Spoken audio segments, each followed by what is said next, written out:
All right, we are here with Eli Manning. First and foremost, I know during these crazy times with coronavirus and things like that, just wanted to get an update on your family. How are you doing? How's the family doing?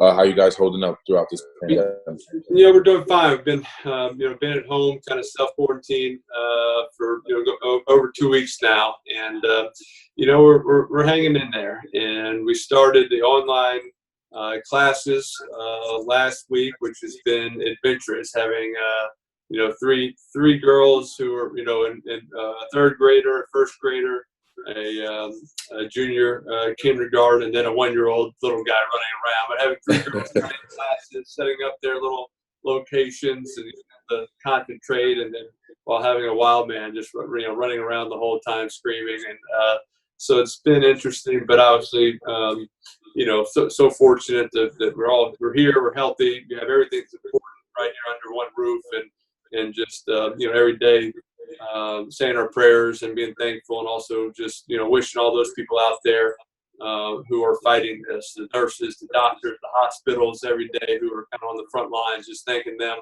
for their tremendous work, their dedication. While so many people have been kind of asked to sit back and stay at home and do nothing is the safest thing to do. These people have been asked to step up and put their lives on the line to help save this country. And so just, thankful for them, and also just wishing all the people out there to stay safe. And if you have the virus, hopefully it's mild and you can get healthy real soon. Yeah, we're definitely thinking about all those people, especially the people down on the front lines, really helping with everyone and what they're doing. And I know what that school life is like. Kennedy just started her homeschooling, and man, I've never been so flustered with fractions since I had to do them when I Yeah. was her age. Fractions are tough. It's kind of which fraction is greater. Is 3/8 greater than I'm 4/6? over it. It's I'm like, over it. I only ooh. know the greater than and less than and equal to. That's all I Yeah. that's all I got. But just to switch gears a little bit to football, man, 16 years. That's a long time. That's basically, we watched you grow up, like right in front of our eyes and in front of America's eyes and in front of all the Giants fans across the world. Just talk to me about those 16 years and what you think about the most. What stands out? What are the moments that you memorize or you think about the most? Yeah, I mean, I think the greatest thing, about any athletic career is that you get to pick and choose the memories you want to think about, and when it's all over, I don't have to do any more interviews. I don't have to talk about losses anymore. I don't have to talk about an interception. All I remember are touchdowns and wins and celebrations and the good moments in locker rooms, and that's all I have to worry about talking about it. If Yeah. anyone asks me about a loss, I say I don't remember those. Those have been erased from the memory. So I only think about the good times. Unfortunately, last night I got word that the Giants Colts Sunday night football game from 2006 was on TV, and mistakenly watched that for a little bit.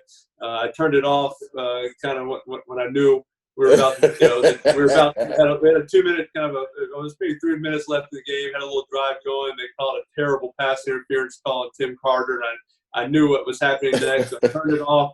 I kind of choose to remember that was not called, that penalty. We went down, we scored a touchdown, we won that game. In my mind, we won There you that game go. now, so I get to remember. But just the great memories. The Jets Giants, where I threw a little hook route to you, and you take it 99 yards.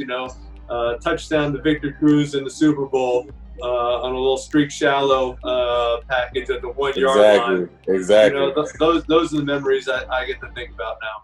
The one thing that people don't see or don't understand is the preparation that goes into all of these games, right? Like the practice, the meeting rooms, how we're changing little route combinations to suit that specific team for that week, just so we are at an advantageous position. I think talk a little bit about just the preparation it takes for each and every game, so people get like a real look at what that's like each and every week. Yeah, I mean, it takes a great toll on you each and every week to study the new, not only just to learn your game plan and your plays, but also for me is learning the defense and, hey, how are we going to pick up this blitz, or what do they like to do on third downs? Have little meetings with the receivers. Say, hey, if they play this, if they play this coverage and this blitz and this defense, these are the plays I might check to, so you can have an idea of what might be coming. Obviously, with that old offense, with you in that slot, you had the ability to read that defense and to make decisions kind of on the fly on what route you were going to run based off the defense. And so I like to put you in that situation, see it on film, and ask you, hey, Victor, what are you going to do right here? Are you gonna run a post right here, right down the middle of the field? Or are you gonna snap this in at 12 yards? Which one? And so, if you said, hey, if I see that, I'm running right down the middle. I'm gonna post it.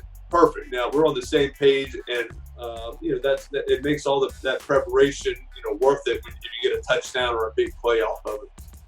If you had to pick a Super Bowl win or trophy, you love more than the other. You got two of them now.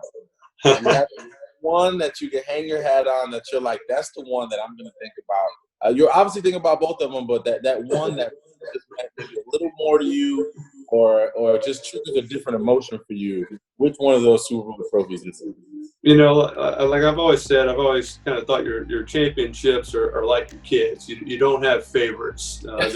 They're both. They're all equally special, and you love them both, and you appreciate them both because they're different stories, and there's different happenings, and they all had different vibes to them, and they're all they're all similar in some ways, but very different in others. But there is something about the first Super Bowl, just because it is the unknown. It is like that first child when you go through it for that very first time. You don't know what your emotions are going to be. The first time you hold that trophy, the first time you hold your daughter. I'm not saying, those two experiences are the same. You're having a child is much different than a Super Bowl. Close. But it's comparable in the sense that it is such this kind of a raw emotion that, until you do it, you don't know what the feeling is. And it's kind of like in that first Super Bowl when the clock runs down and there's 0 seconds left, and all of a sudden you just, what do? You run around the field, with no destination in sight. You just run screaming, and you eventually lock eyes with somebody. Yeah. Run and hug. You just exactly. That's the reaction. You just gotta run wild, and then you hug, and then you just it's just a great feeling. And then that whole for the rest of the week, you kind of have a smile locked under your face. So you go in the locker room. It's literally in that order too. Like you just run around screaming. You hug someone, and then you're like, "Wait, where's my family at?" Like, where's my family? Right? It's like in that order. Exactly. You don't know what to do, so you just run. Exactly. You just run. It's like you're a little kid. It's just a great feeling. And the best part, I've always said, and you realize this later about winning a championship, is that you have a special bond with those guys forever when you win. And I think it's different from guys you didn't win a championship with. Unfortunately, you still have great friendships, but if you kind of went through all that together, you went through the ups and downs, and you were able to come out on top and win a championship and make the plays that counted down the stretch, and have those hugs and have that feeling in the locker room after the game, or go through that parade through New York City, the Canyon of Heroes. When you go through those things, that bond is unbreakable. And still you see those guys, you tend to give them a hug, and you tend to just have that smile, and you're linked together forever. Exactly. So just to transition a little bit, especially coming off of talking about those two Super Bowls, is a guy by the name of Tom Brady. And obviously, he's transitioned to the Tampa Bay Buccaneers after spending 20 seasons with New England Patriots. So, obviously, you guys have had your battles. I just kind of wanted to get your take on him transitioning to Tampa Bay, what that's like, what that's going to be like for him, and just your opinion on the whole thing. Yeah, I think it's just going to be different. It's kind of, I thought about, this year, if I didn't retire, trying to go to a different team and a different organization when you've been somewhere for so long. And he's been in New England longer than I was with the Giants, and has won championships and just had so much success. I think it would be just so hard to leave, just because wherever you go, it's not going to be the same. There's just going to be little differences that you're like, well, that's strange. It shouldn't be that way, but it is. Or he's only been around one head coach, and Belichick has his style and has his way, and that's what he's used to. Kind of like it, dislike it. It works. They're winning championships. They're making playoffs every year, and all of a sudden there's going to be little things that are just different or you don't like, and it just can will he be able to adjust? I think this whole pandemic that we're going through now, and not knowing when he's going to be able to meet up with his teammates and work out with teammates and learn this offense and kind of be around those guys and just kind of build that camaraderie that he's been used to for 18 years in New England. Now it's just going to be different, and so it's just going to be interesting to see how it all plays out. Obviously, he still has a ton of ability and knows how to win championships and is so clutch and all those things. But just being in a new place and not having just kind of everything down to the wire, exactly, just his routine, even the drive home and where he eats dinners and if he gets a massage somewhere. I mean, I'm sure he'll figure all that out, but it's just going to take a little while to kind of get that comfort zone and get everything back to what he's used to doing. I think that's the biggest part is people don't understand how much you fall into a routine as athletes. You have time, there's schedules, everything's a routine. And when you knock out of that routine, it could get crazy, man. But I got to ask you one last thing before we go. What's retirement Eli like? Like, is he just playing golf, kicking his feet up? Is he a chef? Is he making food? Is he just daddy daycare with the kids all day, every day? Like, what's retirement Eli like? Well, it's it's one of those things. I don't know if it's quite totally kicked in and just kind of hit yet, just because nothing's really. I haven't missed anything yet from like a football standpoint. I've still been working out, kind of just staying healthy and working out. Not, I thought I was not gonna. I've always had kind of this a trainer I've worked with a few years, and I told him, and he knew. I said I'm gonna retire. I still want to keep working out, and doing things. Just we'll change it up a little bit. And I went for that first workout.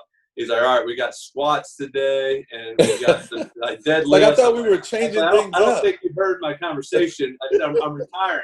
Like, I'm not playing football. He's like, yeah, you still got to do this stuff. I'm like, I thought it was just like, do a few burpees and like do some push-ups and like, exactly.